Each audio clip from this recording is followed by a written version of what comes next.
എല്ലാ മാന്യ പ്രേക്ഷകർക്കും ഓലച്ചുവടിയിലേക്ക് വീണ്ടും സ്വാഗതം. ജ്യോതിഷം എന്ന് പറയുന്നത് ഭൂമിയിലുള്ള മനുഷ്യരാശിക്ക് ഒരു വഴികാട്ടിയാണ്. ഇന്ന് നമ്മളിവിടെ പ്രതിപാദിക്കാൻ പോകുന്നത് വിവാഹ പൊരുത്തത്തെക്കുറിച്ചാണ്. അതിലും മുഖ്യത്വമുള്ള യോനി പൊരുത്തം എന്ന് പറഞ്ഞാൽ ലൈംഗികപരമായിട്ട് ചേർച്ചയുണ്ടോ എന്ന് നോക്കുന്ന ഒരു ശാസ്ത്രമാണ് യോനിപ്പൊരുത്തം. ഇതിനു മുമ്പ് ഞാൻ 1-2 വീഡിയോ ഇട്ടിട്ടുണ്ട്, വശ്യപ്പൊരുത്തം, നാഡിപ്പൊരുത്തം എന്നൊക്കെ. അതും വളരെ മുഖ്യമാണ്. പക്ഷെ അതിലേറെ ഏറ്റവും മുഖ്യമായിട്ടുള്ള ഒരു പൊരുത്തമാണ് യോനിപ്പൊരുത്തം. എന്ന് വെച്ചാൽ നമ്മളുടെ വീട്ടിലിരിക്കുന്ന എല്ലാ ബന്ധങ്ങളും, ഇപ്പോൾ നമ്മളുടെ മകളെ നമ്മൾ കല്യാണം കഴിച്ചു കൊടുക്കാൻ പോവുകയാണെങ്കിൽ അച്ഛൻ, അമ്മ, മാമൻ, വല്യച്ഛൻ, ചെറിയച്ഛൻ, ഇങ്ങനെയൊക്കെയുള്ള എല്ലാ ബന്ധങ്ങളെക്കാളും ഒരു വ്യത്യസ്തമായിട്ടുള്ള ഒരു ബന്ധമാണ് നമ്മൾ ഭാര്യ ഭർത്താക്കന്മാർ തമ്മിലുള്ള ബന്ധം. അതിനുവേണ്ടിയാണ് നമ്മൾ കുട്ടികളെ കല്യാണം കഴിച്ചു കൊടുക്കുന്നത്. അപ്പോൾ ശാരീരികമായിട്ടുള്ള ബന്ധത്തിന് ഇവർ രണ്ടുപേരും, കല്യാണം കഴിക്കുന്ന വധുവും വരനും ചേരുന്നുണ്ടോ എന്ന് നോക്കുന്ന ശാസ്ത്രമാണ് യോനിപ്പൊരുത്തം. ഈ നാട്ടിൽ നടക്കുന്ന എല്ലാ പ്രശ്നങ്ങൾക്കും, വിവാഹ റദ്ദ്, ഡൈവേഴ്സിന് വേണ്ടി നിൽക്കുന്നവരും എത്ര വയസ്സുള്ളവരായാലും ചെറിയ കുട്ടികളായാലും അവർ വെളിയിൽ പറയുന്ന കാര്യങ്ങൾ പല രീതിയിൽ പറയും. എന്നാൽ ആ കാര്യങ്ങളൊന്നുമല്ല ഇതിന്റെ സത്യം എന്ന് പറയുന്നത്. സത്യം അവർ തമ്മിലുള്ള ശാരീരിക ബന്ധം തന്നെയാണ്. ആ ബന്ധത്തിനുള്ള തടസ്സങ്ങൾ തന്നെയാണ്. പൊതുവെ നമ്മുടെ നാട്ടിലുള്ള, നമ്മൾ കേരളമെന്ന് മാത്രം പറയണ്ട, ഇന്ത്യക്കാർ മൊത്തം തന്നെ നമുക്ക് ഏറ്റവും ആവശ്യമുള്ള സാധനങ്ങളെക്കുറിച്ചോ ആവശ്യകതയെക്കുറിച്ചോ പരസ്യമായിട്ട് സംസാരിക്കുകയോ ഒന്നും തന്നെ ചെയ്തില്ല. അതിനെക്കുറിച്ച് മിണ്ടത്തതേയില്ല. എന്നാൽ എല്ലാവർക്കും ആ കാര്യം ആവശ്യമാണ്. നമ്മുടെ നാട്ടിൽ തന്നെ നമ്മൾ പല രീതിയിലുള്ള പ്രശ്നങ്ങൾ നമ്മൾ കാണുന്നുണ്ട്. 40 വയസ്സുള്ള 45 വയസ്സുള്ള ഒരമ്മ അടുത്ത് ഓട്ടോ സ്റ്റാൻഡിലെ ഓട്ടോ ഓടിക്കുന്ന ഒരു ചെറുപ്പക്കാരൻ കൂടെ ഓടിപ്പോയി എന്ന് നമ്മൾ ന്യൂസ് പേപ്പറിലൊക്കെ ന്യൂസ് കേൾക്കുകയാണ്. ഇതുപോലെ ഒരുപാട് സംഭവങ്ങളുണ്ട്. അപ്പോൾ ഒരു നല്ല രീതിയിൽ കുടുംബ സാഹചര്യങ്ങളുള്ള ഒരമ്മ ഒരു ഓട്ടോ ഓടിക്കുന്ന ഒരു ചെറുപ്പക്കാരൻ്റെ കൂടെ ഓടിപ്പോകണമെങ്കിൽ അവിടെ പണമോ വീടോ അല്ലെങ്കിൽ ആ ആട്ടോയോ കണ്ടിട്ടല്ല, അവരുടെ ശരീര സുഖത്തിന് വേണ്ടി മാത്രമാണ് പോകുന്നതെന്ന് നിങ്ങൾ മനസ്സിലാക്കണം. ഈ നാട്ടിൽ നടക്കുന്ന സകല പ്രശ്നങ്ങൾക്കും, അത് കുട്ടികൾ പഠിക്കാൻ പോകുന്ന സ്കൂൾ മുതൽ കോളേജ് മുതൽ രാഷ്ട്രീയക്കാർ വരെ എല്ലാ തലങ്ങളിലും ഉള്ള പ്രശ്നങ്ങൾക്ക് ഒരു വലിയ പങ്ക് വഹിക്കുന്നതാണ് ലൈംഗികത. നാഡിപ്പൊരുത്തം, വശ്യപ്പൊരുത്തം, അതുപോലെ തന്നെ അതിനേക്കാൾ ഉപരി വളരെയധികം പ്രാധാന്യം കൊടുക്കേണ്ട ഒന്നാണ് യോനിപ്പൊരുത്തം. മനുഷ്യന്റെ ശരീരം എന്ന് പറയുന്നത് ഒരു വളരെ വ്യത്യസ്തമായിട്ടുള്ള കാര്യമാണ്. ശരീരവും മനസ്സും അവൻ്റെ പ്രവൃത്തിയും ചിന്താഗതികളും എല്ലാം തന്നെ വളരെ വ്യത്യസ്തമാണ്. ഇപ്പം നമ്മൾ തന്നെ സൈൻ ചെയ്യുന്നതിന് പകരം തമ്പും ബ്രഷാണ് വെക്കുന്നത്. ഒരാളിൻ്റെ തള്ളവിരൽ മാതിരി മറ്റൊരാൾക്ക് ഇല്ലാത്ത പക്ഷത്തിൽ ഒരു മനുഷ്യന്റെ ശരീര അവയവങ്ങൾ എങ്ങനെ മറ്റുള്ളവരോട് സാമ്യം ഉണ്ടാകത്തില്ല. ഓരോരുത്തർക്കും അത് വ്യത്യസ്തമാണ് എന്ന് നിങ്ങൾ മനസ്സിലാക്കണം. നമ്മുടെ വീട്ടിലുള്ള ഒരു പെൺകുട്ടിയെ നമ്മൾ ഒരു ചെറുക്കന് കല്യാണം കഴിച്ചു കൊടുക്കുമ്പോൾ ആ പെൺകുട്ടിയും കല്യാണം കഴിക്കാൻ പോകുന്ന ആ മകനും, അല്ലെങ്കിൽ മകനെ കല്യാണം കഴിച്ചു കൊടുക്കുമ്പോൾ മകനും ആ മകളും തമ്മിൽ ശാരീരികമായിട്ടുള്ള ചേർച്ച ഉണ്ടോ എന്ന് നോക്കണം. അത് നോക്കാനുള്ള ഒരു വലിയ ശാസ്ത്രമാണ് ജ്യോതിഷത്തിൽ പറഞ്ഞിരിക്കുന്നത്. അതാണ് യോനിപ്പൊരുത്തം. എൻ്റെ സുഹൃത്തുക്കൾ ഒരുപാട് പേര് വക്കീലന്മാരായിട്ടുണ്ട്. അപ്പോൾ അവർ പറയുന്ന കാര്യങ്ങളൊക്കെ കേൾക്കുമ്പോൾ നമുക്ക് ഒരുപാട് സങ്കടമുണ്ടാകും, ഒരുപാട് ഖേദമുണ്ടാകും. കല്യാണം കഴിഞ്ഞ് 3 ദിവസം കഴിഞ്ഞവർ, കല്യാണം കഴിഞ്ഞ് 30 വർഷം ജീവിച്ചവരും ഡൈവേഴ്സിന് വേണ്ടി വന്ന് നിൽക്കുകയാണ്. അവർ ഓരോരോ കാര്യങ്ങളാണ് പറയുന്നത്. പക്ഷെ പറയുന്ന കാര്യങ്ങളെല്ലാം വളരെ ആസൂത്രിതമായിട്ട് ഉണ്ടാക്കിയെടുക്കുന്നതാണെന്ന് വക്കീലന്മാർക്കറിയാം. അല്ലെങ്കിൽ തന്നെ വക്കീലന്മാർ അത് അങ്ങോട്ട് പറഞ്ഞു കൊടുക്കുകയും ചെയ്യും. ഇതിൻ്റെ എല്ലാത്തിൻ്റെയും നഗ്ന സത്യം എന്ന് പറയുന്നത് അവർ തമ്മിൽ ശാരീരികമായിട്ട് ചേർച്ചയില്ല എന്നുള്ളത് തന്നെയാണ്. എൻ്റെ ഒരു ചെറിയ അഭിപ്രായം എന്ന് പറയുന്നത്, ഒരു കല്യാണം കഴിച്ച ദമ്പതികൾക്ക് ശാരീരികമായിട്ടുള്ള തൃപ്തി ഉണ്ടെങ്കിൽ അവരുടെ മറ്റെല്ലാ കാര്യങ്ങളും സോൾവ് ആയെന്നുള്ളതാണ് അതിൻ്റെ അർത്ഥം. 90% പ്രശ്നങ്ങളും അതോടെ തീരും. ഓരോ രാശിക്കാർക്കും ഓരോ നക്ഷത്രക്കാർക്കും അനുകൂലമായ അവരുടെ ശരീരത്തിന് യോജിക്കുന്ന മറ്റു പല രാശിക്കാരും മറ്റു പല നക്ഷത്രക്കാരുമുണ്ട്. അത് തിരഞ്ഞെടുക്കാൻ നിങ്ങളെ സഹായിക്കുന്ന ഒരു ശാസ്ത്രമാണ് ജ്യോതിഷം. ജ്യോതിഷത്തിലുള്ള വിവാഹ പൊരുത്തം. തീർച്ചയായും നിങ്ങളുടെ വീട്ടിൽ നിങ്ങളുടെ മകളെയോ മകനെയോ കല്യാണം കഴിച്ചു വിടാൻ നിങ്ങൾ ആഗ്രഹിക്കുന്നുണ്ടെങ്കിൽ ഏറ്റവും പ്രാധാന്യം കൊടുക്കേണ്ട ഒരു വിഷയം തന്നെയാണ് യോനിപ്പൊരുത്തം. ഭൂമിയിലുള്ള എല്ലാ ജീവജാലങ്ങളും പ്രത്യുൽപാദനത്തിന് വേണ്ടി മാത്രമാണ് ലൈംഗികത ഉപയോഗിക്കുന്നത്. എന്നാൽ മനുഷ്യരാശി അങ്ങനല്ല. മനുഷ്യർക്ക് അതിൽ നിന്നും തൃപ്തി ആവശ്യമാണ്. അതിൽ നിന്ന് മാത്രമല്ല, മനുഷ്യർക്ക് എല്ലാ കാര്യങ്ങളിലും ഒരു തൃപ്തി ആവശ്യമാണ്. അപ്പോൾ ഈ തൃപ്തി എന്ന് വരുമ്പോൾ അത് തൃപ്തിപ്പെടുത്താനുള്ള രീതിയിൽ നമ്മൾ ഇരിക്കണം. നമ്മൾക്ക് ചേരാത്ത, നമ്മളുടെ ശരീരത്തിന് ചേരാത്ത, നമ്മളുടെ ആശകൾക്ക് ചേരാത്ത, നമ്മളുടെ ലിംഗത്തിന് ചേരാത്ത ഒരു വ്യക്തിയുമായിട്ട് നമ്മൾ ബന്ധം പുലർത്തുകയാണെങ്കിൽ അവിടെ എന്ത് തൃപ്തി?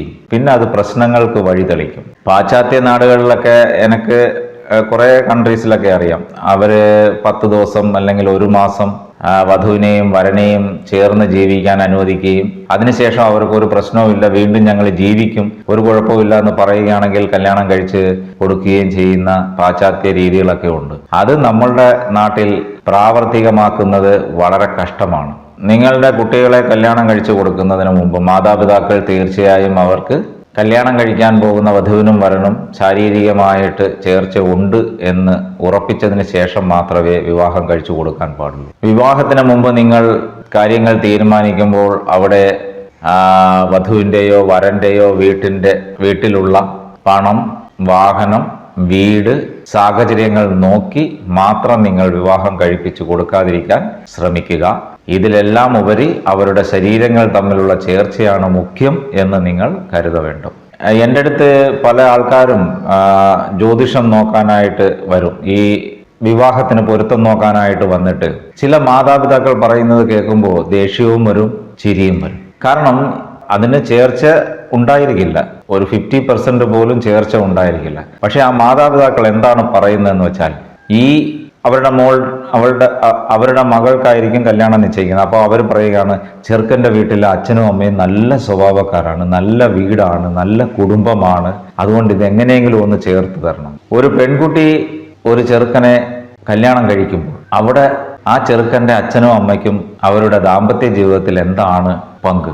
എന്തെങ്കിലും കാര്യമുള്ളതാണോ? ഒരു നല്ല വീടുണ്ടെന്നോ അല്ലെങ്കിൽ കാറുണ്ടെന്നോ ഒത്തിരി സ്വത്തുക്കൾ ഉണ്ടെന്നോ വിചാരിച്ച് ഇവർ രണ്ടുപേരും ചേർന്ന് വാഴാനുള്ള സാഹചര്യം ഉണ്ടാവുമോ? നിങ്ങളൊന്ന് ചിന്തിച്ചു നോക്കൂ. യോനിപ്പൊരുത്തം എന്ന മഹാസത്യം നിങ്ങൾ ഉണർന്ന് 2 പേർ, ഒരാണും ഒരു പെണ്ണും തമ്മിൽ വിവാഹം കഴിച്ച് ജീവിക്കുകയാണെങ്കിൽ അവർക്ക് ഉണ്ടാകുന്ന വഴക്കുകൾ ഏത് രീതിയിലുള്ള വഴക്കായാലും അത് തീർച്ചയായിട്ടും അവർ രാത്രി ഉറങ്ങാൻ പോകുന്ന സമയം വരെ മാത്രമേ അത് ഉണ്ടാവുകയുള്ളൂ എന്നുള്ള പരമസത്യം നിങ്ങൾക്ക് എല്ലാവർക്കും അറിയാം. എനിക്ക് മനസ്സിലാകാത്ത ചില കാര്യങ്ങളുണ്ട്. കുട്ടികളെ കല്യാണം കഴിച്ച് വിടാൻ പോകുന്ന മാതാപിതാക്കൾ, അവർ കല്യാണം കഴിച്ച് ആ കല്യാണം കഴിച്ച ജീവിതത്തിൽ എന്തെല്ലാം പ്രശ്നങ്ങളുണ്ട്, എന്തെല്ലാം നന്മകളുണ്ട്, ഏതെല്ലാം കാര്യങ്ങളാണ് അതിന് മുഖ്യമായിട്ടുള്ളത് എന്ന് മനസ്സിലാക്കിയവർ പോലും അവർ വീണ്ടും അവരുടെ മക്കളെ കല്യാണം കഴിക്കുമ്പോൾ ഇങ്ങനെയുള്ള കാര്യങ്ങൾക്ക് പ്രാധാന്യം കൊടുക്കാറേയില്ല. ഇതാണ് വളരെ ഖേദമായിട്ടുള്ള ഒരു സംഭവം. ഞാൻ ഈ വീഡിയോ വേണമെന്ന് ഒരുപാട് കാലം കൊണ്ട് ആഗ്രഹിക്കുന്നതാണ്. അപ്പോൾ ഇടയിൽ കുറേ ജോലികൾ വന്നതുകൊണ്ടാണ് അത് പറ്റില്ല. കാരണം ഞാൻ ജ്യോതിഷം നോക്കും, ചെറിയ രീതിയിലെ മാന്ത്രിക താന്ത്രിക രീതിയിലുള്ള കാര്യങ്ങളൊക്കെ ചെയ്യാറുണ്ട്. അപ്പോൾ ഈ മാന്ത്രിക താന്ത്രിക കാര്യങ്ങൾ ചെയ്യുന്നത് കൊണ്ട്, പ്രത്യേകിച്ചും കല്യാണം കഴിഞ്ഞ് 3 ദിവസമായവർ, ഒരാഴ്ചയായവർ, പെൺകുട്ടികൾ ഡയറക്റ്റായിട്ട് തന്നെ അല്ലെങ്കിൽ അവരുടെ മാതാപിതാക്കൾ അല്ലെങ്കിൽ സഹോദരങ്ങൾ ആരെങ്കിലുമൊക്കെ വന്ന് എങ്ങനെയെങ്കിലും ഈ ബന്ധം ഒന്ന് ഇല്ലാതാക്കണം എന്ന് പറയുകയാണ്. ഇങ്ങനെ കല്യാണം കഴിച്ച് 3 ദിവസം ഒരാഴ്ചയായവർ മാത്രമല്ല, വയസ്സായിട്ടുള്ള ആൾക്കാർ വരെ അങ്ങനെ പറയാറുണ്ട്, എന്നെ വന്ന് കാണാറുണ്ട്. അത് മാത്രമല്ല, ഒരുപാട് പേര് വന്ന് കാര്യങ്ങൾ പറയുമ്പോൾ എൻ്റെ മകളുടെ ജീവിതം ശരിയല്ല, അതെങ്ങനെയെങ്കിലും ശരിയാക്കി തരണം, എൻ്റെ മകൻ്റെ ജീവിതം ശരിയല്ല, അതൊന്ന് ശരിയാക്കി തരണമെന്ന് പറയാറുണ്ട്. ഇതൊക്കെ കേൾക്കുമ്പോൾ നമുക്ക് വളരെ മനസ്സ് വിഷമിക്കും, വളരെ പ്രയാസമാണുള്ളത്. അതുകൊണ്ടാണ് ഞാൻ ഈ കാര്യം നിങ്ങളോട് എടുത്തു പറയുന്നത്. ഒരു ആൺകുട്ടിയും ഒരു പെൺകുട്ടിയും വിവാഹം കഴിക്കുമ്പോൾ തീർച്ചയായിട്ടും നിങ്ങൾ അതിന് 100% പ്രാധാന്യം കൊടുക്കേണ്ട ഒരു കാര്യം തന്നെയാണ് ഈ യോനിപ്പൊരുത്തം. ഇതിലൊന്നും വലിയ കഷ്ടമുള്ള കാര്യമൊന്നുമില്ല. ജാടിക്കേത്ത മൂടി കണ്ടുപിടിക്കുക എന്ന് നമ്മളൊരു പഴമൊഴി പറയാറുണ്ട്. നമ്മളുടെ കയ്യിലുള്ള ഒരു ചെറിയ കുടം, ആ കുടത്തിന് അനുസരിച്ചുള്ള ഒരു മൂടിയാണെങ്കിലേ അതിനകത്ത് വെച്ചിരിക്കുന്ന കാര്യങ്ങൾ സുരക്ഷിതമായിട്ട് ഇരിക്കാറുള്ളൂ. അതുമാത്രമല്ല, ഇതിനകത്തുള്ള കാര്യങ്ങളെന്ന് പറയുന്നത്, ഈ ലൈംഗികപരമായിട്ട് ഒരു ജോഡി, ഒരു വധുവും ഒരു വരനും അവർ ഒത്തുപോകാൻ സാധ്യതയില്ല, അല്ലെങ്കിൽ പെൺകുട്ടിയുടെ മനസ്സിലുള്ള ആഗ്രഹങ്ങൾക്ക് അനുസരിച്ച് ആൺകുട്ടിയില്ല, ആൺകുട്ടിയുടെ സ്വപ്നങ്ങൾക്ക് സാക്ഷാത്കരിക്കാൻ പറ്റുന്ന രീതിയിൽ പെൺകുട്ടിയില്ല എന്ന് തോന്നുമ്പോൾ അവിടെ ഡൈവേഴ്സ് മാത്രമല്ല ഇവിടുത്തെ പ്രശ്നം. ചിലപ്പോൾ അത് കൊലപാതകത്തിൻ്റെ രീതിയിലോട്ട് മാറാം. നമ്മൾ ഇഷ്ടംപോലെ കാര്യങ്ങൾ നമ്മൾ പേപ്പറിലും TV യിലും ഒക്കെ നമ്മൾ കേട്ടും കണ്ടും മനസ്സിലാക്കുന്നുണ്ട്. പിന്നെ കൊട്ടേഷൻ ടീമിനെ വെച്ച് അടിച്ചു ഒതുക്കാനുള്ള ശ്രമങ്ങൾ നടത്തുക, എങ്ങനെയെങ്കിലും വല്ല വിഷമോ വല്ലതും കൊടുത്ത് കൊല്ലാനുള്ള പരിപാടി നോക്കുക, ഇല്ലെങ്കിൽ തന്നെ ആണോ പെണ്ണോ ഒരു നാട് വിട്ടു പോവുക, പിന്നെ വഴക്കും വക്കാണവുമായിട്ട് അവസാനം വരെ തന്നെ ജീവിക്കുക, കുടുംബത്തിലുള്ളവർക്ക് സമാധാനമില്ലാതിരിക്കുക. ഇങ്ങനെയൊക്കെയുള്ള പ്രശ്നങ്ങൾ ഒരുപാടുണ്ട്. ഞാൻ ഒരുപാട് കണ്ട് വിഷമിച്ചിട്ടാണ് ഈ വീഡിയോ ഇടുന്നത്. ഇത് എല്ലാ മതത്തിലുള്ളവരും കിടപിടിക്കണം. ഇപ്പം പ്രത്യേകിച്ച് ഹിന്ദുക്കൾ ജ്യോതിഷത്തിൽ വിവാഹപ്പൊരുത്തം നോക്കുന്നത് കൊണ്ട് ഒരു കുഴപ്പമില്ല. മറ്റ് മതസ്ഥരും ജാതിയിലുള്ളവരും തീർച്ചയായിട്ടും നിങ്ങളും മനുഷ്യർ തന്നെയാണല്ലോ. അപ്പോൾ നിങ്ങൾ ഈ കാര്യങ്ങൾ നോക്കും. ഇപ്പൊ ചിലർക്ക് ഞങ്ങൾ എങ്ങനെയാണ് ഇത് നോക്കുന്നത്, ഞങ്ങൾ ജ്യോത്സ്യരുടെ അടുത്തൊക്കെ ഞങ്ങൾ പോയി നോക്കുന്നത് വളരെ കഷ്ടമുള്ള കാര്യമാണ്, അത് വെളിയിലറിഞ്ഞാൽ നാണക്കേടാണ് എന്നൊക്കെ നിങ്ങൾ പറയാം. ഇതിനൊന്നും വലിയ കഷ്ടമുള്ള കാര്യമല്ല. ഇപ്പം നമ്മളുടെ എല്ലാവരുടെയും കയ്യിൽ 1ഉം 2ഉം സെൽഫോണാണ് വെച്ചിരിക്കുന്നത്. സെൽഫോണിൽ തന്നെ നമുക്ക് നോക്കാം. അത് മാത്രമല്ല, നമുക്ക് ഇത് നോക്കാൻ ആവശ്യമുള്ള കാര്യങ്ങളെന്ന് പറയുന്നത് ഒരു പെൺകുട്ടി ജനിച്ച സമയം, ജനിച്ച സ്ഥലം, ജനിച്ച വർഷം, മാസം, ഡേറ്റ്, അതുപോലെ തന്നെ ആൺകുട്ടിയുടെ date of birth, time, place, birth of നമ്മൾ ജനിച്ച സമയം, ഇതൊക്കെ നിങ്ങൾ അതിനകത്ത് അടിച്ചു കൊടുത്തു കഴിഞ്ഞാൽ അതിന്റെ റിസൾട്ട് 2 സെക്കൻഡിനകത്ത് തന്നെ നമുക്ക് കാണാൻ പറ്റും. അപ്പൊ നിങ്ങൾ ഇത് നോക്കുന്നതിന് വേണ്ടി ഒരു ജ്യോത്സ്യന്റെ അടുത്ത് പോകണമെന്നില്ല. അത് മാത്രമല്ല, കുറച്ചുകൂടെ വിശദീകരിച്ച് നിങ്ങൾക്കിത് അറിയണം എന്നുണ്ടെങ്കിൽ നിങ്ങൾ ഏതെങ്കിലും നല്ല അറിവുള്ള ഒരു ജ്യോത്സ്യന്റെ അടുത്ത് തന്നെ പോകാം. ഒത്തിരി പണം ആഗ്രഹിക്കാത്ത നല്ല മനസ്സുള്ള ഒരു ജ്യോത്സ്യനെ നിങ്ങൾ കണ്ടുപിടിച്ച് കാര്യങ്ങൾ നിങ്ങൾക്ക് പൂർത്തീകരിക്കാം. എങ്ങനായാലും ജ്യോതിഷം എന്ന് പറയുന്നത് ഒരു ജാതിയുടെയോ ഒരു മതത്തിൻ്റെയോ ഒരു വർണ്ണത്തിൻ്റെയോ ചാരെ നിൽക്കുന്നതല്ല.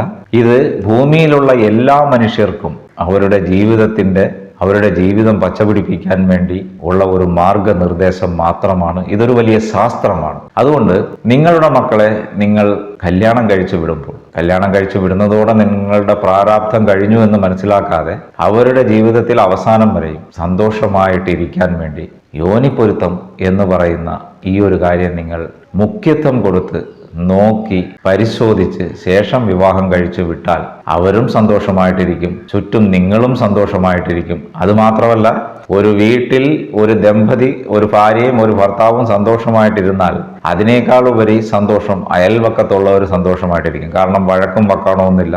ഞാൻ ഇതിനു മുമ്പ് പറഞ്ഞ പോലെ നിങ്ങളുടെ വീട്ടിലുള്ള പട്ടിയോ പൂച്ചയോ പറവകളോ എല്ലാവരും സന്തോഷമായിട്ടിരിക്കും. എല്ലാവർക്കും വീണ്ടും പറയുകയാണ്, എല്ലാ കാര്യങ്ങളും അറിയാവുന്ന, കല്യാണം കഴിച്ച് 10-30 വർഷം ജീവിച്ച, ഇതിൽ എന്തൊക്കെ പ്രശ്നങ്ങളുണ്ട്, ഏതൊക്കെ കാര്യത്തിന് മുഖ്യത്വം കൊടുക്കണമെന്ന് അറിയാവുന്ന മാതാപിതാക്കൾ എല്ലാം അറിഞ്ഞുകൊണ്ടും അറിയാത്ത മാതിരി ഇരിക്കരുത് എന്നൊരു അപേക്ഷയും കൂടി എനിക്കുണ്ട്.